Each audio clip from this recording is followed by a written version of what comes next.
And now, this is News Views, a newscast for Champaign-Urbana, Illinois, and the world. This is Bill Ratner speaking.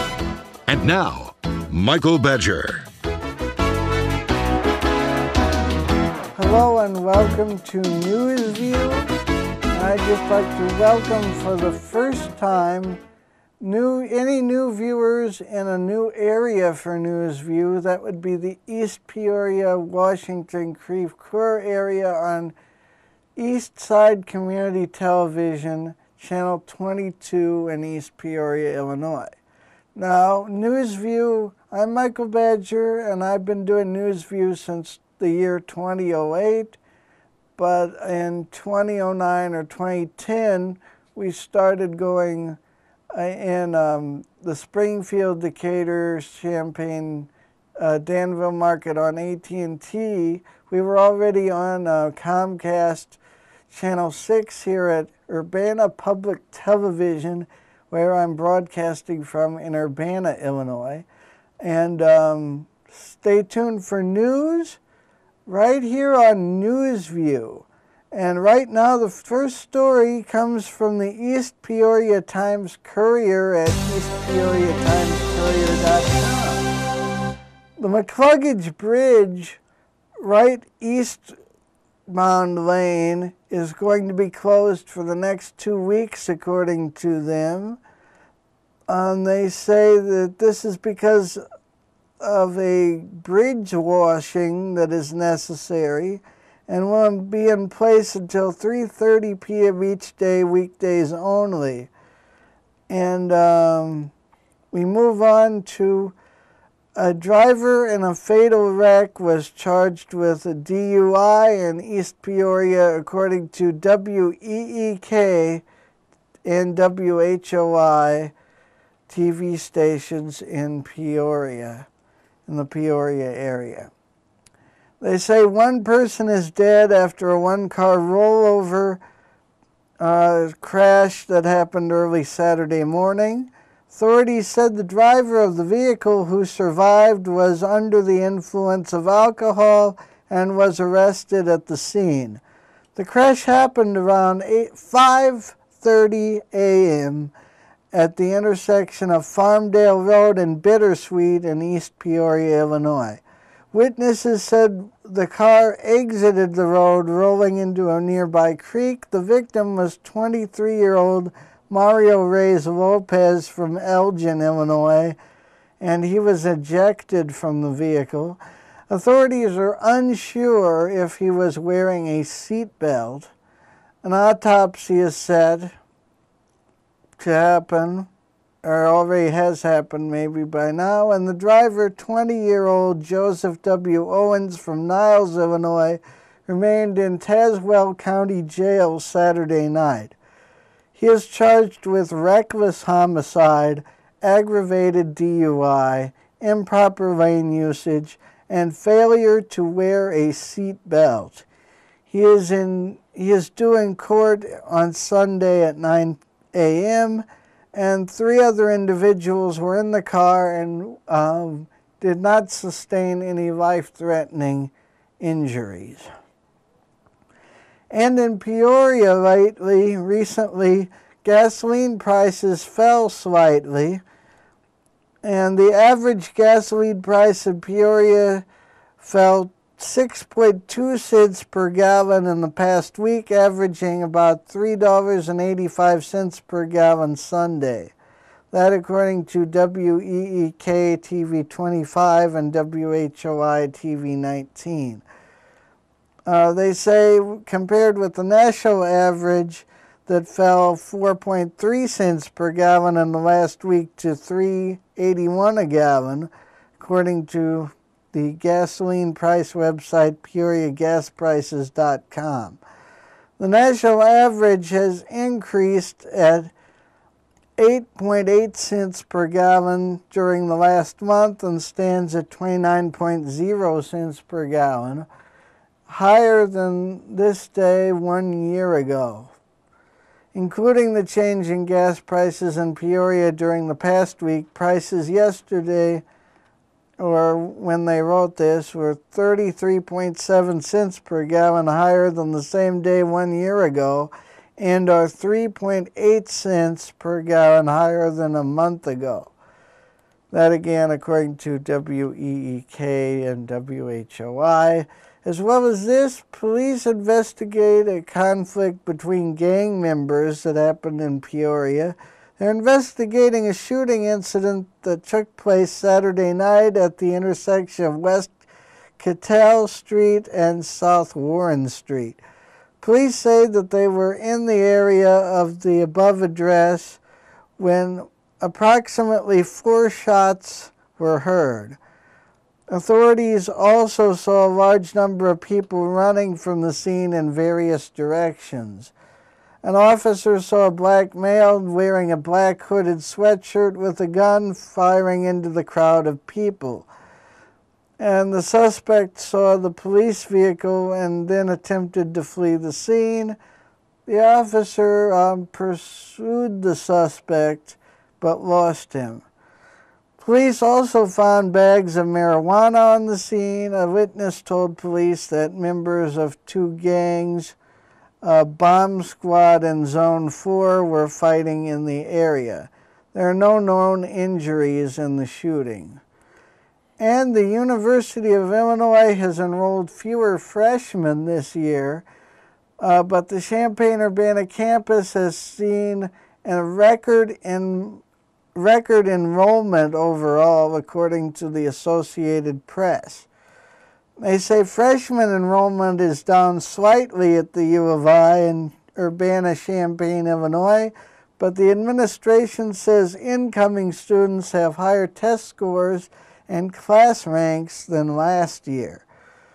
The university says 53.8% of the freshmen graduated in the top 10% of their class. That's up from 51.8%.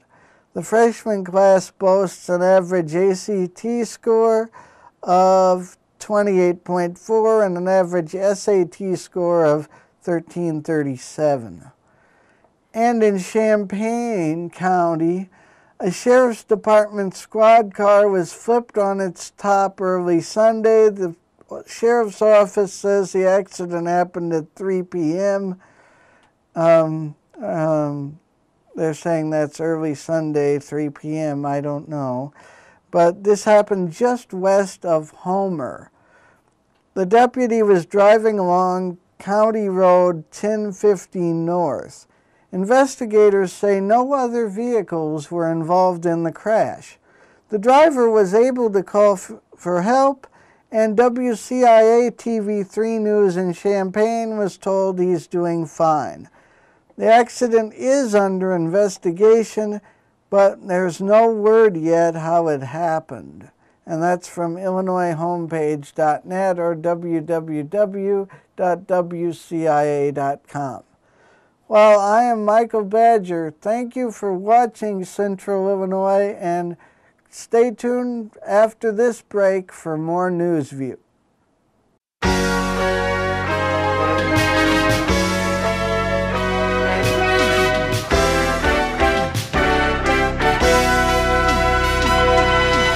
Teenager Ashley Taylor learned about car accidents involving power lines during a high school program.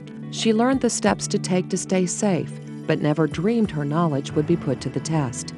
She was riding with friends a few nights later when their car hit a power pole and brought down live power lines. I could have lost my life that night. Just knowing that I had so many plans after high school and stuff, all of that was just running through my mind and stuff. I feel like I'm the luckiest person living.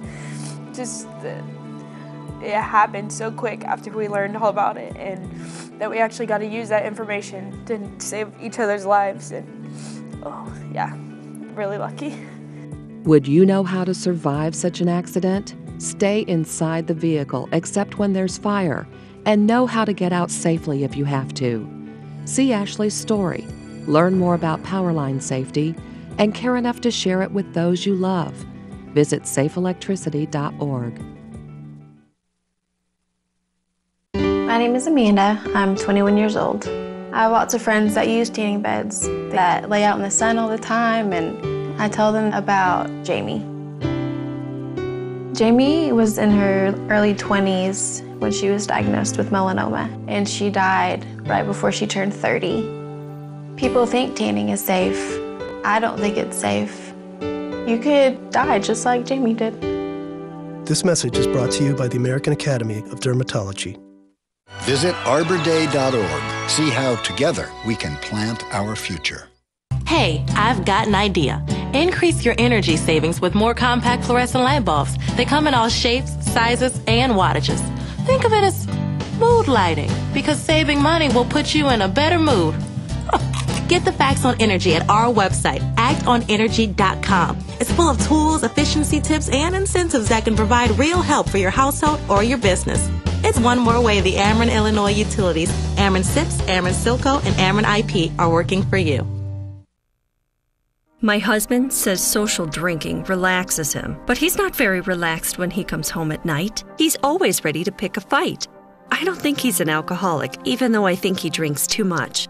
My psychiatrist suggested I try Al-Anon family groups. I was surprised at how quickly I found help at Al-Anon. Are you troubled by someone's drinking? You might be surprised at what you could learn in an Al-Anon family group meeting from people just like you. Call 1-888-4-AL-ANON or visit alanonfamilygroups.org.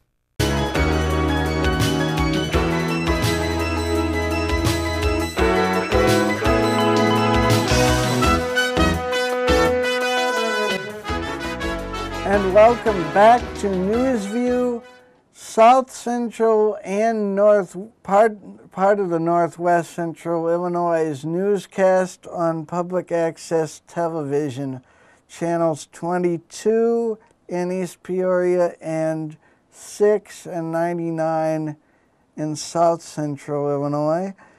I am Michael Badger. We are located broadcasting this in Urbana, Illinois. Now, if you've never seen Newsview before, what I do is I sort of mine the internet for news stories relevant to today and relevant to our area. At least I try to attempt that in a different kind of format than what you get elsewhere from elsewhere.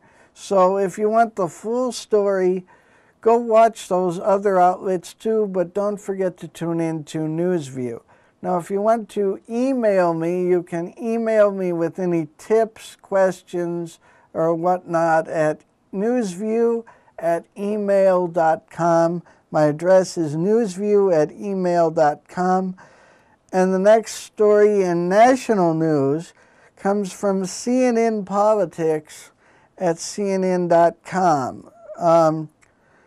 That story, Dateline Washington, President Barack Obama and Republican challenger Mitt Romney traded shots in high-profile interviews, with Romney saying Obama hasn't supported Israel strongly enough, and Obama asking Romney if Romney was trying to start a war in the region.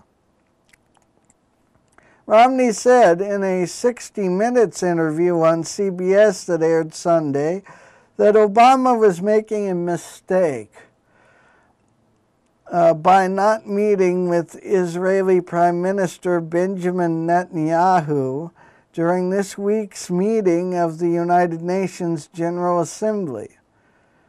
Romney said, quote, "It sends a message throughout the Middle East that somehow we distance ourselves from our friends."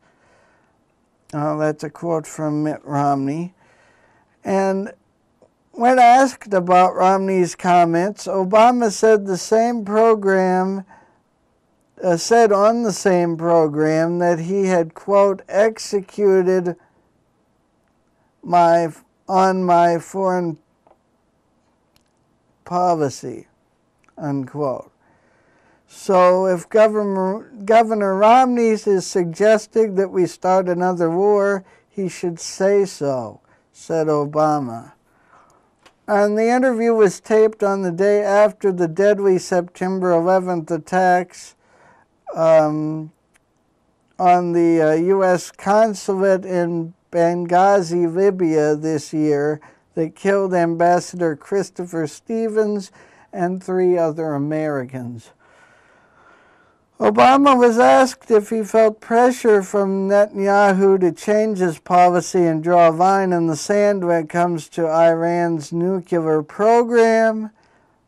Obama said, quote, "When it comes to our national security decisions, any pressure that I feel is simply to do what is right for the American people, and I am going to block out any noise that is out there," unquote, Obama said. And this goes on, and you can read more about it at CNN Politics at CNN.com. And in television news, the Emmy Awards were beaten out by the football game on the other night. Adults 18 to 49, the most rating share for them was NBC with a 6.4 out of 17 rating nationwide. Adults 18 to 34 at 5.9/18, and total viewers 15.921 million, while CBS came in second, ABC third, Fox fourth, and Univision fifth, in the way that tvbythenumbers.zaptoit.com did their research here. And once again, according to WEEK-TV and WHOI, a Peoria man was a victim of an attempted robbery at gunpoint and was beaten early Friday morning there near the intersection of Caroline Street and Northeast Perry Avenue. The police spoke to the 27-year-old victim, who said that he had been at a girlfriend's house and was waiting for his ride home. The victim also said that 2 black males attacked him, both of which had handguns. The first suspect pistol whipped and kicked him, while the second went through his pockets. The victim told police that suspects did not get anything from him and fled the scene. There are no known witnesses or suspects. And again, back to national news. From weeklystandard.com, Obama referred to Israel's concern over Iran as noise, as we went over in the CNN article. But Obama also called Israel, quote unquote, one of our closest allies in the region. And this, of course, was in the interview from 60 Minutes. And Steve Croft of CBS 60 Minutes asked, "How much pressure have you been getting from Prime Minister Netanyahu to make up your mind to use military force in Iran?" unquote. President Obama responded, quote, "Well, look, I have conversations with Prime Minister Netanyahu all the time, and I understand and share Prime Minister Netanyahu's insistence that Iran should not obtain a nuclear weapon because it would threaten us. It would threaten Israel, and it would threaten the world and kick off a nuclear arms race," unquote. And then Steve Croft said, quote, "You're saying you don't feel any pressure from Prime Minister Netanyahu in the middle of a campaign to try and get change your policy and draw a line in the sand? You don't feel any pressure." And Obama responded, quote, "When it comes to our national security decisions, any pressure that I feel is simply to do what is right for the American people, and I'm going to block out any noise that's out there. I feel an obligation, not pressure, but obligation to make sure that we're in close consultation with the Israelis on these issues, because it affects them deeply. They're one of our closest allies in the region, and we've got an Iranian regime that has said horrible things that directly threaten Israel's existence, unquote. And one more story here before we go to another break. Well, this is a Crime Stoppers Springfield, Sangamon County area alert. This week's brought to you by WICS.com, TV20 in Springfield, Illinois, the ABC affiliate there. This week, Crime Stoppers is seeking information about 15 acts of vandalism which occurred throughout the Twin Lakes subdivision between 10 p.m. of 7/23 and 6 a.m. at 7/24. Those are the dates. Spray paint was used to damage a boat, mailboxes, and cars, trucks, a stop sign, and several garage doors, totaling thousands in damage. There are no witnesses or videos available at this time. If you have any information regarding to these crimes or any other criminal act, you can remain completely anonymous by calling Crime Stoppers at 788-8427, now that's in Springfield, Illinois area, or by submitting your tip online to cashfortips.us, or by text at tip672 plus your message, and then send to CRIMES, crimes. You could get a cash reward of up to $1,000 for information that leads to an arrest. Remember, Crime Stoppers only wants your information, not your name. And that's the Sangamon County Crime Stoppers. And thank you for watching NewsView. If this is your first time seeing NewsView, I hope you liked it. I'm hoping for improvements, as always. And thanks for watching NewsView. Stay tuned for the end of NewsView, and look out for more NewsView coming to you, hopefully, in the near future. I'm Michael Badger. Have a great rest of the day or night. Bye for now.